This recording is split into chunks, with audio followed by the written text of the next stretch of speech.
Hello friends, city story में आपका स्वागत है। आज हम आपके लिए लेकर आए हैं झूठे बंधन तोड़ दिए। चलिए फ्रेंड्स, शुरू करते हैं।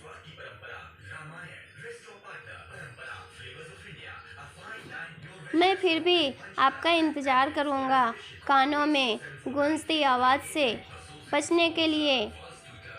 जोगिन ने ज़ोर से अपने कान बंद कर लिए, पर आवाज़ बंद कैसे होती, वो तो मन से आ रही थी।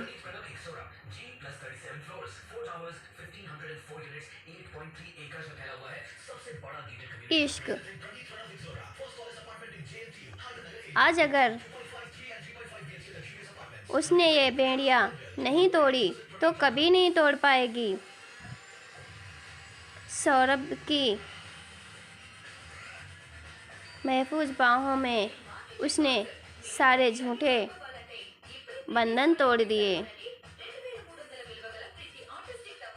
3 वर्ष पहले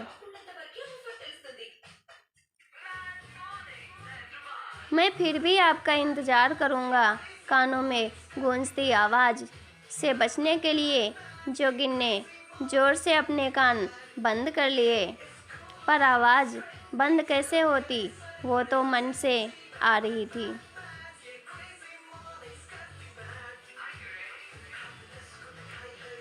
उसकी भावप्रवण आंखें, उसकी खामोशी जुबान, उसकी दूर होती आशा, मनोहार हठ, अनुनय और हृदय के जाने कितने रंगों से रंगी भंगिया जोगिन की आँखों से, और उसका अंतिम वाक्य जोगिन के कानों से चिपक गया था।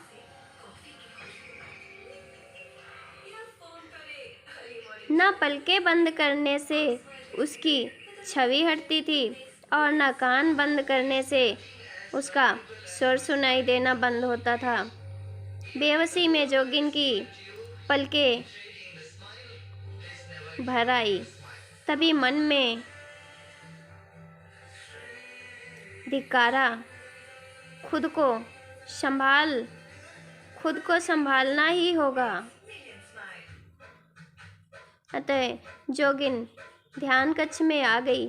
प्रमुख शिष्य से कह दिया कि उसे पूर्ण शांति चाहिए। कक्ष के बीचों बीच बैठकर उसने सायास ध्यान लगाने की कोशिश आरंभ की। ओम की धुन सुनने, निश्चित बिंब पर देखने और कई तरीके अपनाने के बाद भी जब काम न चला तो अंतिम उपाय किया। मन को भटकने के लिए छोड़ दिया। प्रिया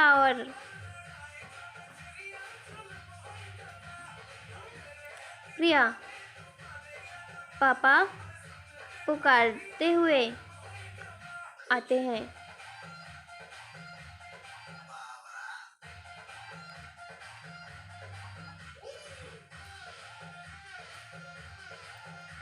श्लोक पढ़ते देख मुग्ध हो जाते हैं और उसे गोद में उठाकर उछाल देते हैं। घर के बगल में मंदिर था। स्पीकर पर बजती सारी प्रार्थनाएं और श्लोक मुनिया को बहुत छोटी सी उम्र में कंठस्थ हो गए थे। उसे उच्च प्रशासनिक अधिकारी बनाने के सपने देखने वाले पिता की अश्म मृत्यु, कुछ समय पश्चात माँ की मृत्यु, फिर उसका चाचाओं पर बोझ बन जाना, दिल छीन देने वाले व्यवहार, मम्मी पापा को याद कर आने वाली सिसकियाँ, किसी दिन जब वो मंदिर में बैठी अपनी स्मरण शांति और रुचि के अनुसार किसी ज्ञानी के प्रवचन को दोहरा रही थी, कुछ लोग जाने किस कारण उसे देवी का अवतार समझ बैठे।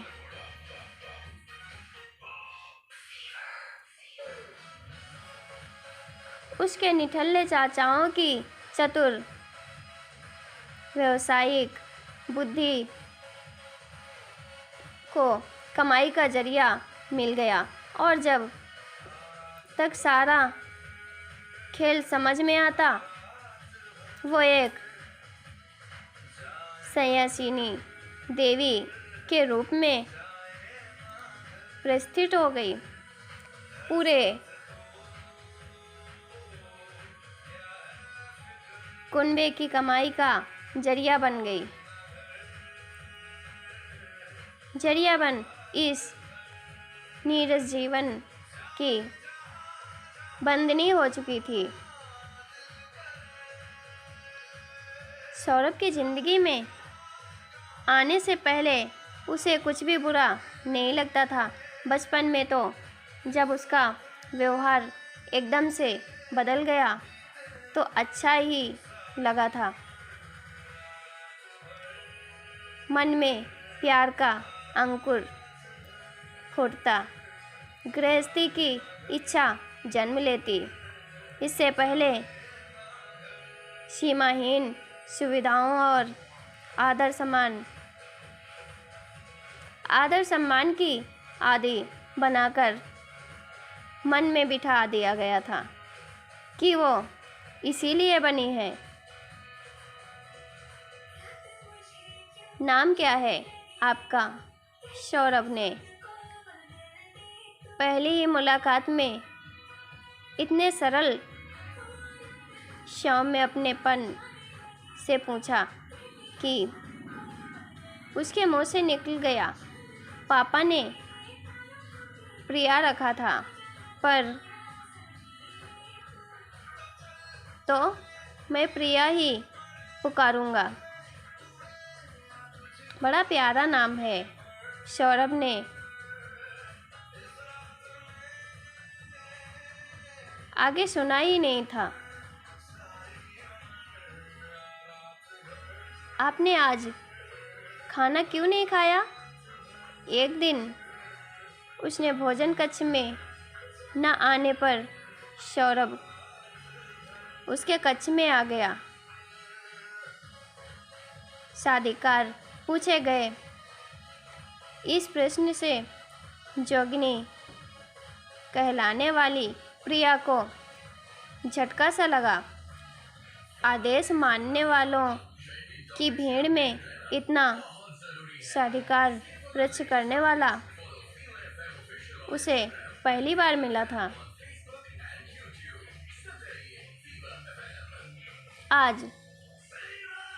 आज प्रवचन के समय आपका चेहरा भी उदास था। सौरभ की आंखें जैसे उसके चेहरे को भेद कर अपने मन में उतर जाना चाहती थी। वो खुल नहीं पाई और सौरभ ने उसे जबरन खोलने का प्रयत्न भी नहीं किया था। फिर तो आश्रम के पीछे वाले बगीचे में घंटों बिना कुछ कहे सुने एक साथ बैठना जैसे रोज का क्रम बन गया। सौरभ के निःशब्द प्रेम ने उसके मन के सायास लगाए सारे ताले तोड़ डाले। जल्द ही वाड़ी मन की बंजर जमीन की तपती अकुलाहट दिखाने को आतुर हो गई। और एक दिन जोगनी फट पड़ी। जीवन का सूनापन, अकेलापन, इस कसम सौरभ उसे सुनता रहता, सहेजता रहता। मैं आपसे बेइंतहा मोहब्बत करता हूँ, आपसे विवाह करना चाहता हूँ। एक दिन उसने सीधी सरल भाषा में, सीधे सरल ढंग से अपनी बात कह दी।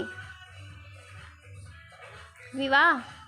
मैं तो सन्यासिनी होने की शपथ ले चुकी हूँ। ये पाप है।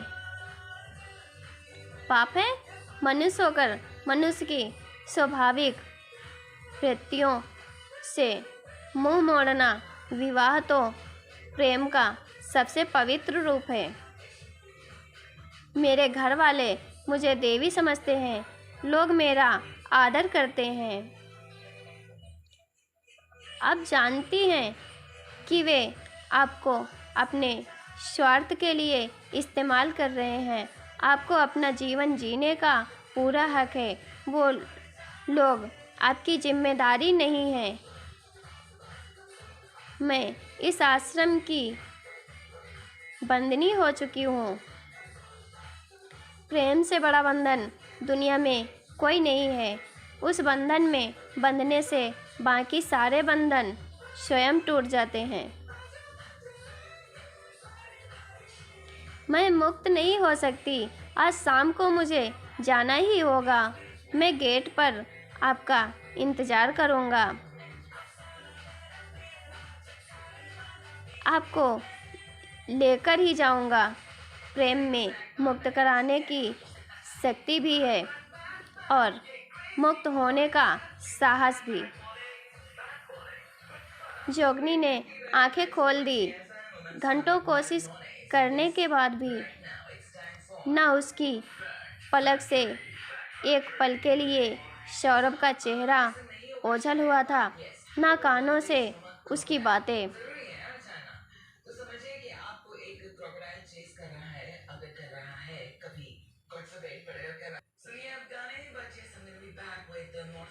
सौरभ के बिना नहीं रह सकती, कतई नहीं। नहीं, वो जोगन नहीं रही। वो सौरभ की जोगनिया बन चुकी थी और अब वो जोगन बनी रही तो ये सिर्फ ढोंग होगा, जो उसका अपना स्वभाव नहीं है। उसके ध्यान कक्ष का दरवाज़ा खोला। दूर गेट पर सौरभ खड़ा था। अचानक उसे लगा कि आज अगर उसने ये बेड़ियाँ नहीं तोड़ी तो कभी नहीं तोड़ पाएगी। वो भागी और भागती ही चली गई। सौरभ की आतुर, स्नेहिल और महफूज बाहों के घेरे की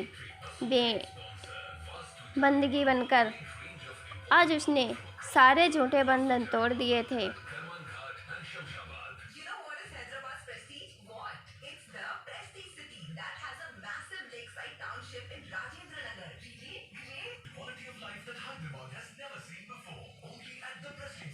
इश्क के लिए अपनी कहानी इस आईडी पर भेजें। Shoot story.